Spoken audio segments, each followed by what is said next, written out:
What is going on, everybody, and welcome back to the Zealous Geordie podcast.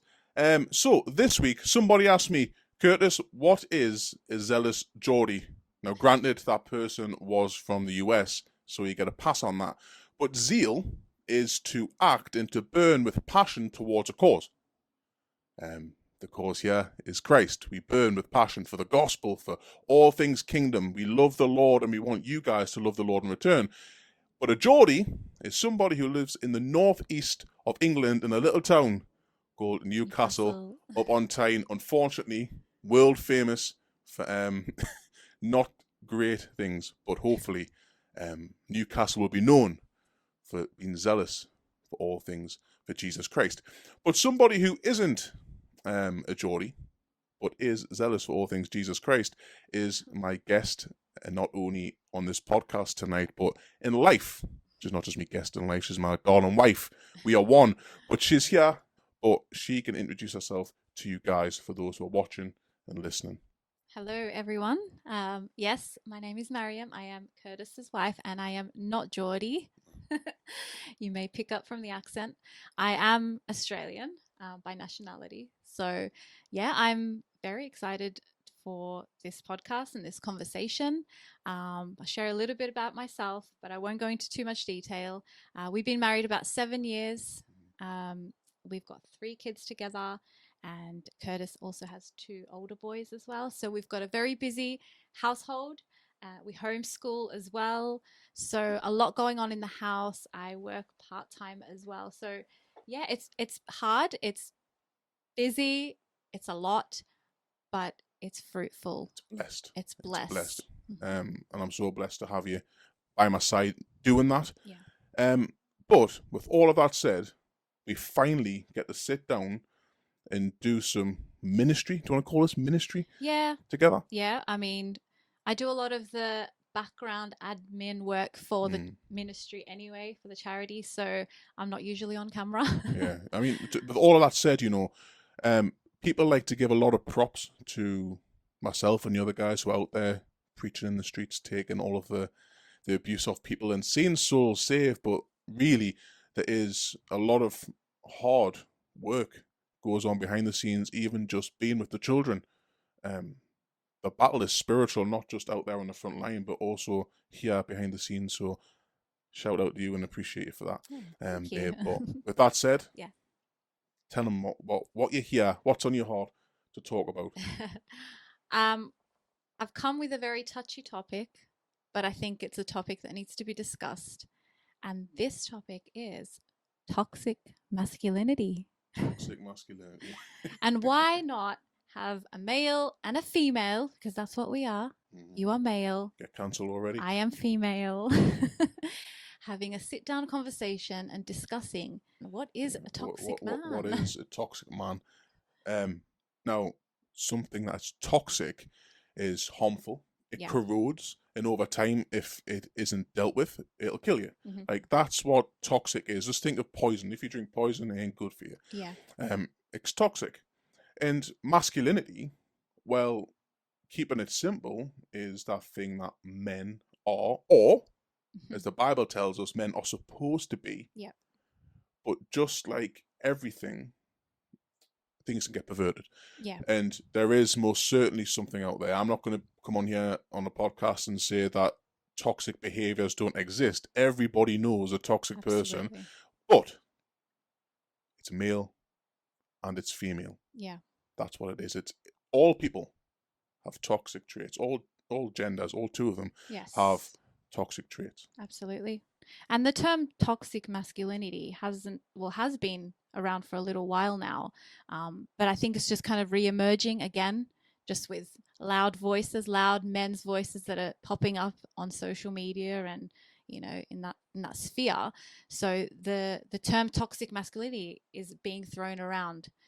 So it started back in the early 20th century, and it describes this cultural pressure for men to behave in a certain way. So it was like the society or the culture encourages bad manly behavior, such as dominance or aggressiveness and violence and those kind of things, even homophobia. So it kind of started back in the early 20th century, and we're just seeing it like pop up again. The likes of Disney, if you look at Disney, Mhm. these guys, like one of the richest corporations in the world, that have so much influence over children, they have so much influence over families. It's massive. Like, their hands are in every pot. And like back in the day, like chivalry was a wonderful thing. I know. Like the handsome prince would rescue the in need princess, and they would live happily ever after. Mhm. And I'm not saying it always has to be like that, but I can't remember. I'm not saying I'm a Disney fan here, but I can't remember the last time that a princess got rescued in the last 10, 15 years. But what we have seen is dopey, animated, stupid men Mhm. who get themselves in a whole host of comical but hilarious consequences where they need rescuing from a strong, independent woman who wants nothing to do with a man, because Mhm. obviously men are toxic and you want nothing to do with them. This is the message that has been put out Yes. just from Disney alone to It's young women. Yeah, and it's a lie. It's a lie because it's just talk. It's talk, and the problem is when they're putting it on kids' films and brainwashing children. That's where I have a problem. You know, that's why I am passionate to talk about this topic, because we have sons, okay, and we don't want And we have a them. daughter. Yes, exactly, and a daughter, and we don't want our daughter to hate men Mm. for no reason. By the way, absolutely no reason. Especially the white ones, because they're the worst ones. Yeah. Apparently, I'm not really saying that, but I'm just saying that's That's what what the message is. that's If what the you are message a is. middle-aged white man, Yeah. you're like public enemy number one. Mm-hmm. You know, and that just isn't true. It's not No. true at all. No. That's toxic. That's toxic talk to Yeah. say that. Yeah. And to be honest, I can testify to this from being out in the streets in the UK, and I guess the States is even more so, Mm-hmm. of a culture of frustrated young men. Yes. We see an uprising of a movement, let's call it the masculinity movement. I'm not Mhm. saying that's what it's called, Mhm. but the masculinity movement. And I'm not saying I'm in agreement with it, but I can certainly see where it comes from. I believe this movement of people who are, are finally having somebody, namely Andrew Tate or Joe Rogan or Jordan Peterson, Mhm. stand up and say about really important topics, about masculinity, about the family, about gender, about chivalry. Yeah. I get it. Mm. And because they are not godly men and because they're not really No. God fearing, it's not rooted in truth. No. I believe this masculinity movement comes as a knee jerk reaction Gender. from this left wing, Ultra woke. ultra woke, we Yeah. don't need men, men are toxic Yeah. movement. Yeah, there is a real disrespect towards some women because of it. Yeah. And exactly what you're saying. I think young men particularly feel lost. They feel lost. They don't know where they fit into society. Mm. You know, because you've got you've got women who are really ultra feminist, saying that men are horrible, men are toxic because of their masculinity, you know. And then you've got the older men who are being labeled all sorts of things. So where do the young men fit into this? Where are young teenage boys? That's why when they hear the likes of these prominent figures that are coming up now, Andrew Tate's and Jordan Peterson's, and while we don't agree with everything they say, but because they're standing up for men, that's why they're getting a following. So one of the first messages I ever spoke when I got into ministry, when I got into preaching, and I was invited to a few churches in the city in Newcastle, I did a message about biblical manhood. Yeah. It was something that was really, really pressing on me at the time. It was the whole Bible to preach from, but it was that I spoke on, and that was how many years ago? 3, 4 years ago now. 4, maybe 5. Yeah, 4 years ago. Yeah. And the message was ultimately that God is looking for a man or men to stand in the gap. And I took it from Ezekiel when the Lord is saying, I looked all across the land, I scanned the land for a man to stand in the gap, but I found none. But what we do find in this culture, especially in the social media culture, is these guys will stand up loud and proud and they'll preach this message which isn't biblical. Mm-hmm. But the world, these young men are saying, finally, Yeah. someone's speaking my language. So with all of that said, I don't believe that masculinity in itself is toxic. But what I do believe is toxic, corrosive, eventually will kill you, is the lack of men doing what they're supposed to do. The men not standing where they're supposed to stand. Yeah. See, we know that statistically, households without a strong role male model, father figure, will eventually have more unemployment problems, or the children will probably be incarcerated. We know that the lack of men doing what men are supposed to do leads to massive divorce rates. We know that men not doing what they're supposed to be doing in society leads to societal problems, political problems, and let's just say what it is because this is a Christian podcast. Men not doing what they're supposed to be doing in the kingdom, in the church, leads to massively compromised congregations. I believe that's what we're seeing. Okay, but the Bible's clear on masculinity. The Bible's clear on how a man should be and how he should act and behave. And it's from the very beginning. We find it in Scripture, don't we? Yeah, so you're right. The Bible is clear on what a man is, because the Lord is not a God of confusion. God is not a God of confusion.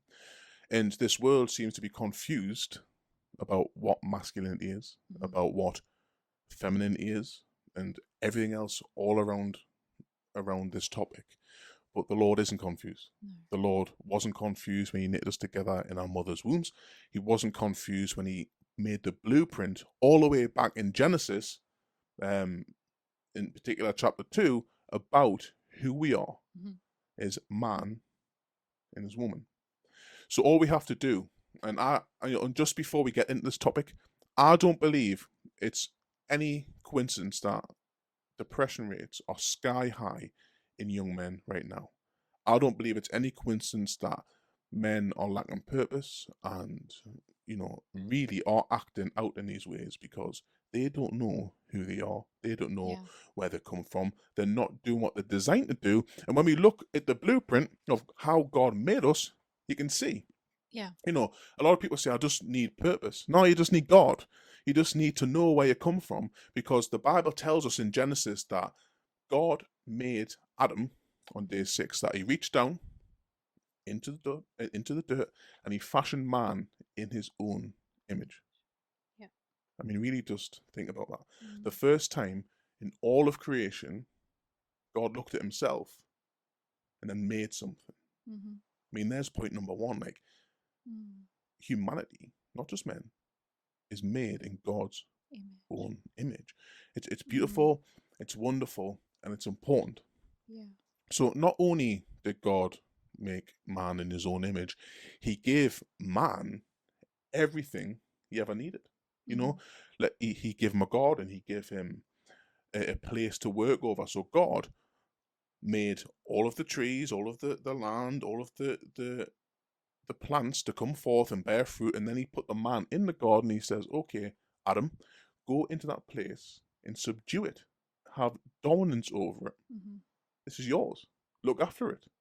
And then he says, go and work the ground. So we have a man who is in God's own image.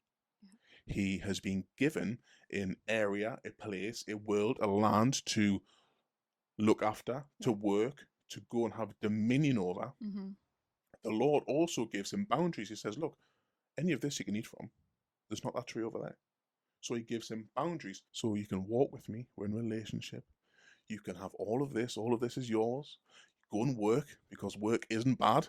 At this point in time, before the fall, it wasn't bad. Yeah. And then we see that something was still missing for the man. Isn't it amazing how through the story of creation you hear every time God made something, he would say it's good. Yeah. He made this and God said it is good. And after each thing he says it's good. And the only time God says in the story of creation it's not good was that man should be alone. Yeah. God looked, like you've said, he said, it's not good for this man to be alone. So he put Adam to sleep, and then from his rib he took his wife, Eve. And in his image he made them male and female.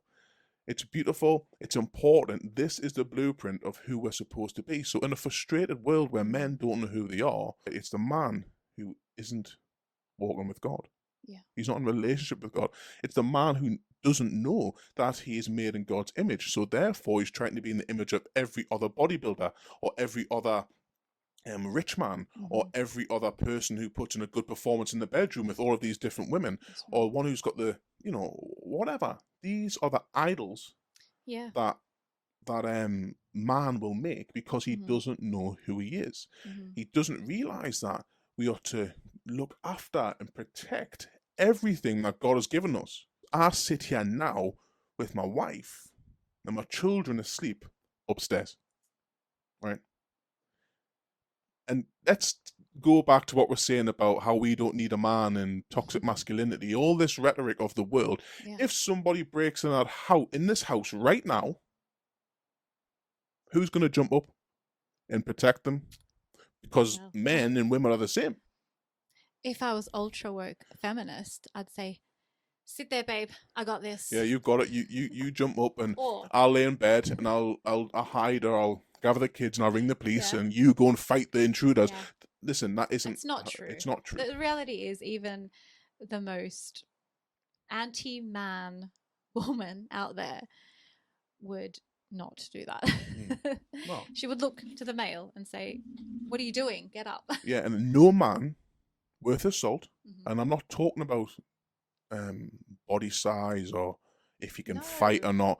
No. Any man intrinsically God-given will get up and protect what is his. Yeah. And if he doesn't, he is not a man. This is what I'm talking about. So when you want to know who men are, this is the blueprint of a man. Now, granted, the serpent, the dirty pervert, came in and perverted what is good. Now, we talked about men being missing before, men not doing what they're supposed to do. You know, when the serpent goes to the woman, to Eve, and he does what the serpent does, and he deceives, and Adam comes along, and he eats of the apple, and the fall happens, they disobey God. The Bible never tells us that Adam was absent there. No, he was there. He was there. God blames Adam for the fall. Yeah. Adam blames his wife. Actually, Adam blames God. He says, you give me the woman. God looks at Adam and he says, you didn't do what I asked you to do.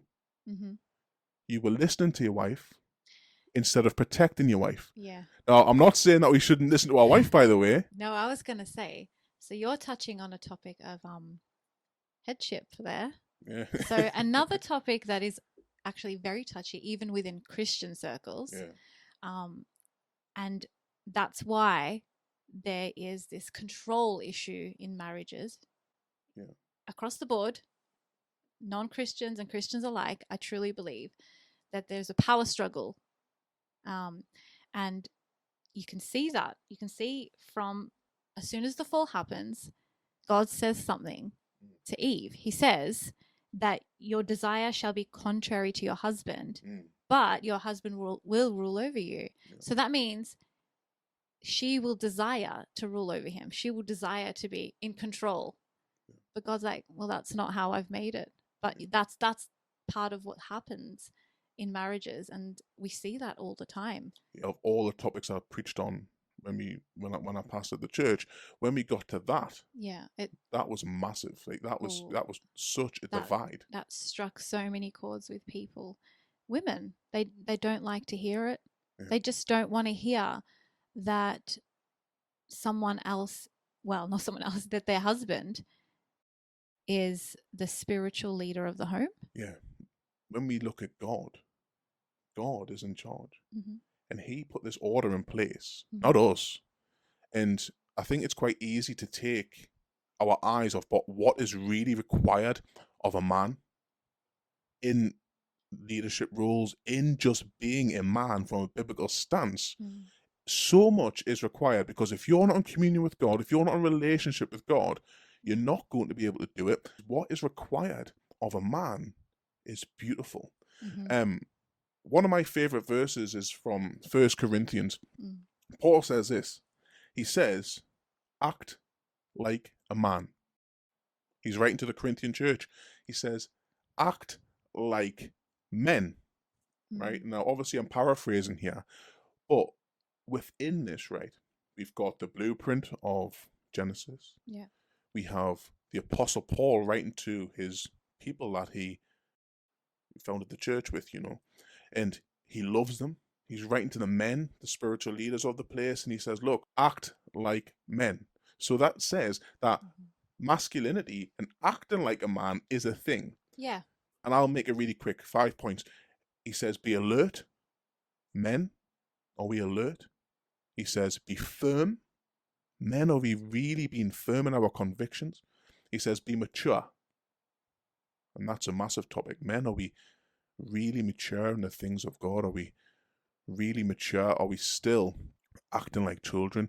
He says, be strong, but above all things, and this is what's missing, and this is what's toxic, and this is what all of this masculine movement is missing. He says, do all of it in love. If it's not done with the whole through message of this gospel, the whole through message of God in love, then it's toxic and it isn't masculinity and it's fallen short. We can look to the blueprint in Genesis to see what a man is. So important that we do that. We find out how we're wired up. We can look to Paul writing to his church saying, look, men, act like men. It's needed. It's important. Like this mission, this commission, this life requires men to be men. And I say this for myself, from my own perspective. If we are looking to be like somebody, we need to look no further than the one who embodied masculinity, Christ. Amen. Jesus Christ. Do you want to know what a man looks like? Yeah. Look to him. You want to know what masculinity is? You want to know what true love is? You want to know what our families need, our societies need? These people who cry out, men are toxic. Do you want to know what we need? We need Jesus. We need Jesus Christ. We need him. He's a perfect example of what a man is to do, and that is wrapped up in sacrificial love. Men, we are called to be second. The Bible tells us, men, husbands, love your wife like Christ loves the church and he gave his life for her. This is the call to biblical manhood, and I truly believe this is what is missing. And we can't do it. We can't do it by ourselves. We need the Holy Spirit, and we need our wives to be on the same page. So with that said, to women of God, how should you respond in the circumstance that we're in the climate that we're in, to the attack on men? I think firstly, it's important to see and to understand that just because you're a male and I'm a female, it doesn't mean we're against each other. It doesn't mean we have to compete against each other. I can appreciate a masculine man, a man who's got manly qualities, just the way he was designed by God, while still keeping my own femininity and appreciating my own, the way that I'm made separately to you. So getting out of this mindset of, well, if men can do it, I can do it too. Well, why does he get to do that? Why is he the CEO? Why is a man, and that's a whole nother topic about, authority and men in leadership and those roles. But I think it just goes back to that verse in Genesis where God says that a woman's desire will be for her husband and she will, she'll want to be in control. And God says, well, you're not going to be. So I think it's coming to a place of understanding that we don't need to strive to be better than men in all the things that they can do.